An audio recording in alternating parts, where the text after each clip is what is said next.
बन कोई Hindi academy channel पर आपका स्वागत है। मैं आपके लिए मोस्ट इंपॉर्टेंट क्वेश्चन लेके आए। क्वेश्चन स्टार्ट करते हैं। ज्ञानेंद्र कुमार को हिंदुस्तानी अकादमी पुरस्कार मिला, तो ज्ञानेंद्र कुमार को हिंदुस्तानी अकादमी पुरस्कार कब मिला था, कौन से उनकी रचना पर जो है उनको साहित्य अकादमी पुरस्कार मिला है, ये बताना है। परख पर, फांसी पर, सोच विचार पर या पाप और प्रकाश पर। मोस्ट इम्पॉर्टेंट क्वेश्चन है, पेपर में देखो आया हुआ क्वेश्चन है ये।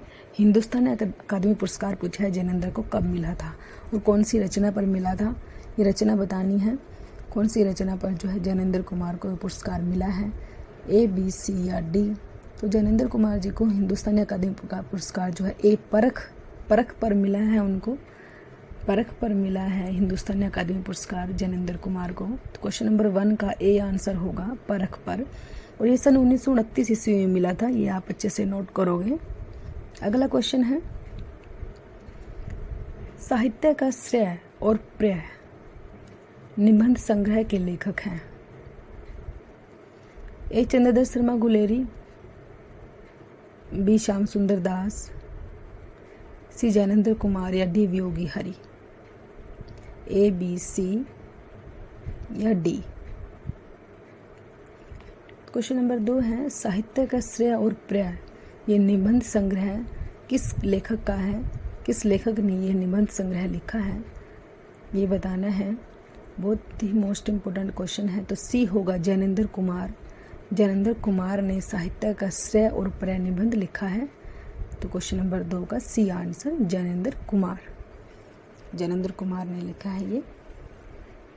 अगला क्वेश्चन है, क्वेश्चन नंबर 3, डॉक्टर वासुदेव शरण अग्रवाल का जन्म कब हुआ था, बताना है। अग्रवाल जी का जन्म कब हुआ था। ए, सन 1904 ईस्वी, बी, सन 1907 ईस्वी, सी, सन 1905 ईस्वी या डी, सन 1903 ईस्वी। तो कौन सी ईस्वी में जो है डॉक्टर वासुदेव शरण अग्रवाल का जन्म हुआ था, वो ईस्वी बताना है। ए होगा सन 1904 ईस्वी। सन 1904 ईस्वी में जो है डॉक्टर वासुदेव शरण अग्रवाल का जन्म हुआ था। ये आप याद रखोगे, सन 1904 ईस्वी। क्वेश्चन नंबर 3 का ए आंसर राइट है। सन 1904 ईस्वी में उनका जन्म हुआ था, डॉक्टर वासुदेव शरण अग्रवाल जी का, सन 1904 ईस्वी में। क्वेश्चन नंबर 3 का ए आंसर आपने अच्छे से याद रखना है, इसको अच्छे से नोट करना है। सन से रिलेटेड क्वेश्चन जो है, जन्म से संबंधित क्वेश्चन जरूर आता है। अगला क्वेश्चन है, क्वेश्चन नंबर 4, जिंदगी मुस्कुराई नामक रेखा चित्र के रचनाकार हैं। जिंदगी मुस्कुराई, तो इसके रचनाकार कौन है। राय कृष्ण दास, कन्हैयालाल मिश्र प्रभाकर, हरिशंकर परसाई या मोहन राकेश। तो बताना है। क्वेश्चन पूछा गया है, जिंदगी मुस्कुराई नामक रेखा चित्र, ये एक रेखा चित्र है। विधा भी पूछी जाती है कई बार, ये भी आपने ध्यान रखना है। जिंदगी मुस्कुराई एक रेखा चित्र है, तो बी आंसर होगा इसका। कन्हैयालाल मिश्र प्रभाकर ने लिखा है। ये मोस्ट इंपॉर्टेंट क्वेश्चन है, पेपर में बार बार आता है क्वेश्चन। जिंदगी मुस्कुराई नामक जो है किसका क्वेश्चन है। अगला क्वेश्चन देखते हैं। क्वेश्चन नंबर 5 है, कन्हैयालाल मिश्र प्रभाकर द्वारा संपादित समाचार पत्र है। पत्र कौन सा है, मोस्ट इम्पोर्टेंट क्वेश्चन है ये। कन्हैयालाल मिश्र प्रभाकर द्वारा संपादित समाचार पत्र बताना है। पत्र कौन सा है, जनसत्ता, पंजाब केसरी, नया जीवन या प्रताप। कन्हैयालाल मिश्र प्रभाकर जी ने जो है कौन से पत्र को संपादित किया था, मोस्ट इम्पोर्टेंट क्वेश्चन है। पत्र से रिलेटेड क्वेश्चन, समाचार पत्र किस राइटर का कौन सा है। सी होगा नया जीवन। कन्हैयालाल मिश्र प्रभाकर ने जो है नया जीवन जो उन्होंने संपादित किया था समाचार पत्र, नया जीवन था। पत्र का नाम जो है नया जीवन था। ये आप अच्छे से याद रखोगे। कन्हैयालाल मिश्र प्रभाकर का जो है समाचार पत्र था वो नया जीवन था। अगला क्वेश्चन है, क्वेश्चन नंबर 6, बाणभट्ट की आत्मकथा के रचनाकार हैं। बाणभट्ट की आत्मकथा जयशंकर प्रसाद, डॉक्टर हजारी प्रसाद द्विवेदी, मोहन राकेश, डॉक्टर रामविलास शर्मा। तो क्वेश्चन नंबर 6 जो है, बाणभट्ट की आत्मकथा किसने लिखी है, मोस्ट इम्पोर्टेंट क्वेश्चन, पेपर में बार बार आता है ये क्वेश्चन। तो बी होगा, डॉक्टर हजारी प्रसाद द्विवेदी ने बाणभट्ट की आत्मकथा को लिखा है। डॉक्टर हजारी प्रसाद द्विवेदी ने। तो आप इसको अच्छे से याद रखोगे। अगला क्वेश्चन है, क्वेश्चन नंबर 7 है, साहित्य और समाज निबंध के लेखक हैं। साहित्य और समाज निबंध के कौन से लेखक हैं? जैनेंद्र कुमार हैं, बी हजारी प्रसाद द्विवेदी, या प्रोफेसर जी सुंदर रेड्डी, या राहुल संस्कृतायन। तो कौन है साहित्य और समाज के लेखक, ये बताना है, ए, बी, सी या डी। तो साहित्य और समाज निबंध के लेखक हैं वो सी होगा, प्रोफेसर जी सुंदर रेड्डी जो है। क्वेश्चन नंबर 7 का राइट आंसर जो है सी होगा।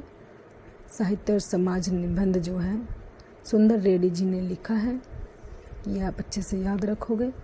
क्वेश्चन नंबर 7 का सी आंसर सुंदर रेड्डी। अगला क्वेश्चन है क्वेश्चन नंबर 8, प्रोफेसर जी सुंदर रेड्डी किस रूप में प्रसिद्ध हैं? किस रूप में प्रसिद्ध हैं वो? एक कथाकार एवं उपन्यासकार हैं, या बी आलोचक एवं निबंधकार हैं, या सी निबंधकार एवं नाटककार हैं, या डी उपन्यासकार एवं आलोचक हैं। तो क्वेश्चन नंबर 8 है हमारा कि प्रोफेसर जी सुंदर रेड्डी किस रूप में प्रसिद्ध हैं वो बताना है किस रूप में प्रसिद्ध हैं, ए, बी, सी या डी, इनमें से कोई एक है जिस रूप में वो प्रसिद्ध हैं।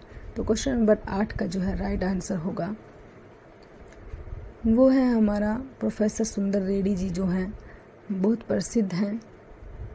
वो प्रसिद्ध हैं अपने जो हैं किसके लिए प्रसिद्ध है वो, ये क्वेश्चन पूछा गया है, किसके लिए प्रसिद्ध है प्रोफेसर सुंदर रेड्डी जी।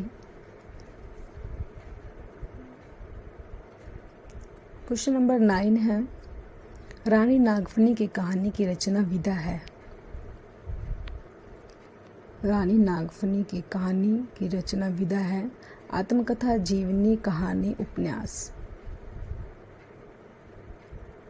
रानी नागफनी की कहानी जो है इसकी क्या विधा है? तो डी होगा क्वेश्चन नंबर 9 का डी आंसर, उपन्यास। उपन्यास है रानी नागफनी की कहानी की जो विधा है वो उपन्यास है। कहानी लिखने से ऐसा लगता है ये किसी की कहानी होगी, लेकिन इसी में हम कंफ्यूज हो जाते हैं। ये आपने ध्यान रखना है, रानी नागफनी की कहानी की जो विधा है वो एक उपन्यास है, कहानी नहीं है। ये आपने अच्छे से याद रखना है, इस चीज़ को ध्यान रखना है। इसी से क्वेश्चन गलत हो जाता है कि रानी नागफनी की कहानी सोच के हम गलत कर देते हैं। अगला क्वेश्चन है क्वेश्चन नंबर 10, निंदा रस के लेखक हैं। निंदा रस के लेखक कौन हैं? ए, रामधर सिंह दिनकर हैं, डॉक्टर वासुदेव शरण अग्रवाल हैं, सी हरिशंकर परसाई हैं, या डी हजारी प्रसाद द्विवेदी हैं। तो निंदा रस जो है किस लेखक ने लिखा है? निंदा रस मोस्ट इम्पोर्टेंट रचना है, तो सी होगा हरिशंकर परसाई। हरिशंकर परसाई ने निंदा रस को लिखा है। क्वेश्चन नंबर 10 का सी राइट आंसर है, हरिशंकर परसाई। अगला क्वेश्चन देखते हैं क्वेश्चन नंबर 11, कालबोधिनी पत्र का प्रकाशन किया है। क्वेश्चन नंबर 11 है, ए, रामवृक्ष बेनीपुरी ने, मोहन राकेश ने, हजारी प्रसाद द्विवेदी ने, या भारतेंदु हरिश्चंद्र ने। तो क्वेश्चन नंबर 11, कालबोधिनी पत्र का प्रकाशन किसने किया है? कालबोधिनी, ए, बी, सी या डी, इनमें से बताना है। तो डी होगा, भारतेंदु हरिश्चंद्र ने। भारतेंदु हरिश्चंद्र ने किया है इस पत्र का प्रकाशन, ये आप अच्छे से याद रखोगे। अगला क्वेश्चन है क्वेश्चन नंबर 12 है, हिंदी का प्रथम यात्रावृत्त है। Most important question. पहला यात्रावृत्त बताना है हमें कौन सा है। पहला यात्रावृत्त जो है हिंदी का कौन सा है? ए, मेरी तिब्बत यात्रा, बी, सरयू पार की यात्रा, सी, पृथ्वी परिक्रमा, या डी, मेरी यूरोप यात्रा। तो कौन सा है जो हिंदी का प्रथम यात्रावृत्त है? वो सबसे पहला यात्रावृत्त है वो, ये बताना है, ए, बी, सी या डी। तो क्वेश्चन नंबर 12 जो है हिंदी का पहला यात्रावृत्त है जो है हमारा, वो बताना है इसमें। तो बी होगा, सरयू पार की यात्रा। सरयू पार की यात्रा जो है वो हिंदी का प्रथम यात्रावृत्त है, ये आप अच्छे से याद रखोगे, इसको अच्छे से नोट करोगे। सरयू पार की यात्रा। अगला क्वेश्चन है क्वेश्चन नंबर 13, मेरा जीवन प्रवाह की रचना विधा है। मेरा जीवन प्रवाह की रचना की क्या विधा है? विधा बतानी है, रेखा चित्र है, आत्मकथा है, संस्मरण है या यात्रा वृत्त है। तो विधा बतानी है हमें, मेरा जीवन प्रवाह की विधा क्या है। विधा से संबंधित क्वेश्चन जरूर आता है, तो बी होगा आत्मकथा। क्वेश्चन नंबर 13 का बी आंसर है, आत्मकथा है। मेरा जीवन प्रवाह एक आत्मकथा है, यह आप अच्छे से ध्यान रखोगे। तो क्वेश्चन नंबर 13 का राइट आंसर बी, आत्मकथा।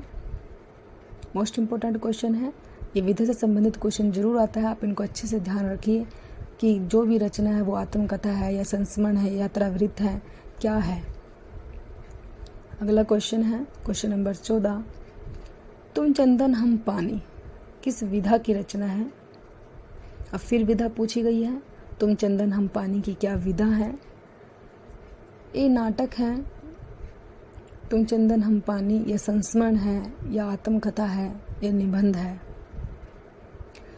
तो क्या है तुम चंदन हम पानी, ये बताना है। क्वेश्चन बहुत अच्छा क्वेश्चन है, पेपर में आया हुआ क्वेश्चन है, ये मोस्ट इम्पोर्टेंट क्वेश्चन है।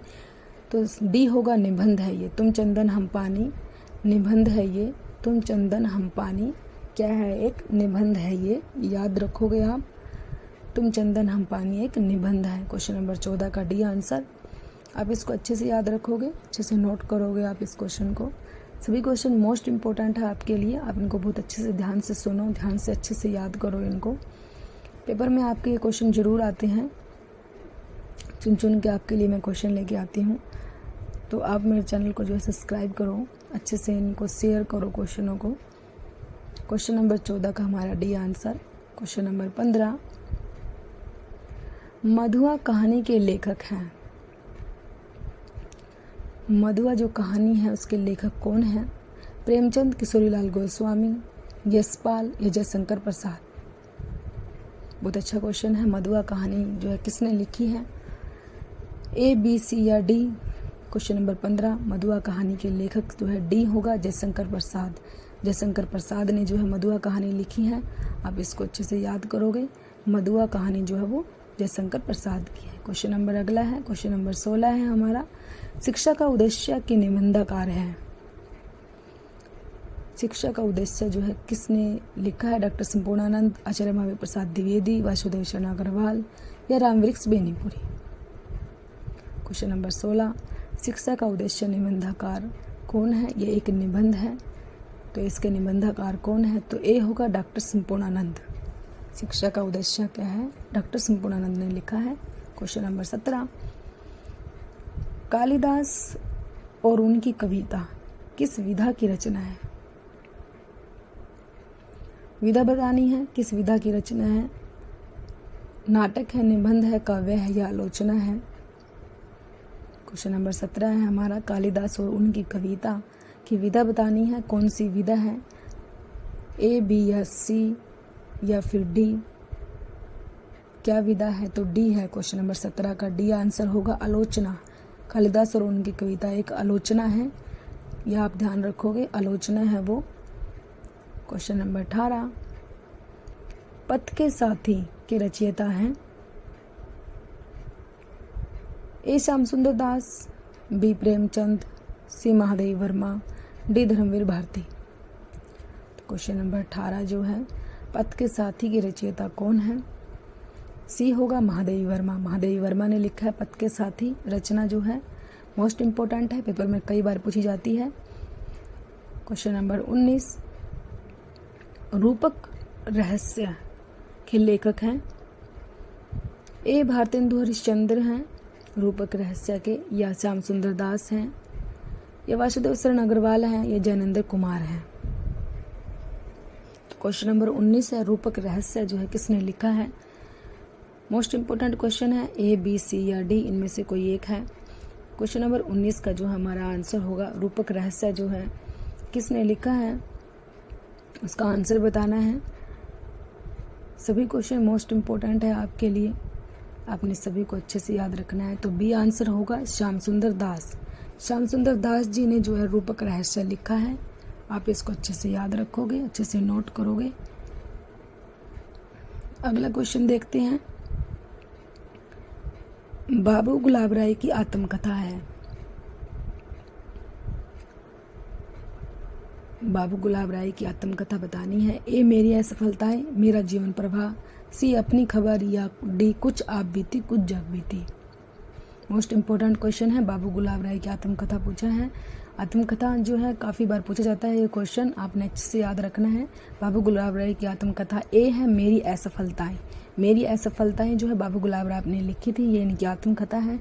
मोस्ट इंपॉर्टेंट क्वेश्चन है। प्लीज़ दोस्तों अपने चैनल को सब्सक्राइब कीजिए, वीडियो को लाइक कीजिए, दोस्तों के साथ शेयर कीजिए। Thanks for watching.